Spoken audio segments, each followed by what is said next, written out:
Hi everyone, so this is my natural disaster plan and what I would do, as well as what I have done. So the four things that I chose, the first being stocked food. So I always try to make sure that I have a lot of canned goods, dry foods, things like that that would not need to be cooked or refrigerated, frozen.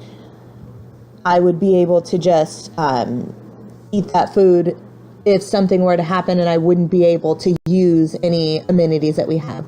The second is a meetup location. I have a location with my family that we would all meet up at, and that location is just a place for us to be able to go to, whether it was a natural disaster, whether it was a terrorist attack, like whatever were to happen and we wouldn't be safe. We would do our best to get to the meetup location. We have a certain amount of time that it would take to get there, and if we all weren't to show up past a certain amount of time, we would know who we would have to go get and where they would be at. The third one is a bug out bag. That's literally what mine looks like down there on the left. So in that bag, I have a change of clothes.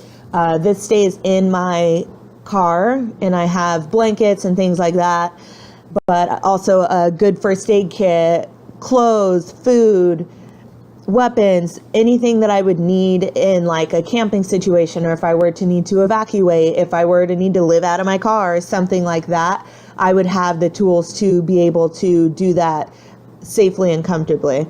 And the last thing I have is a solar phone charger. So just in case, obviously, the power lines will most likely get shut down and things would not be working in the way that we're used to. So I have a solar charger, so it won't be like every bad horror movie where all of a sudden your phone dies and you're just stranded. I would be able to charge my phone and then be able to use it when needed and when the power was back on. The four things I need to do for the future, my mom always yells at me about the water source.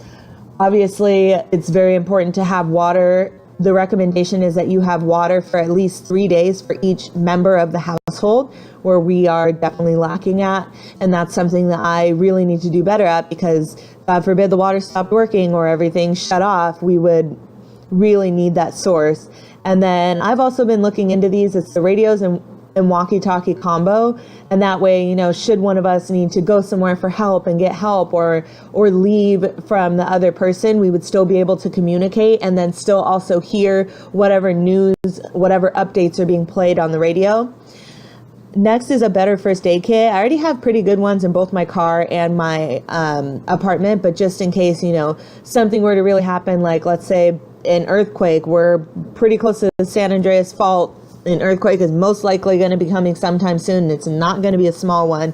So let's say, the roof caved in or something like that and someone was seriously injured. It's always good to be prepared and just have over the amount of supplies that you would need, but just to be ready for anything so I could try and help them to the best of my ability.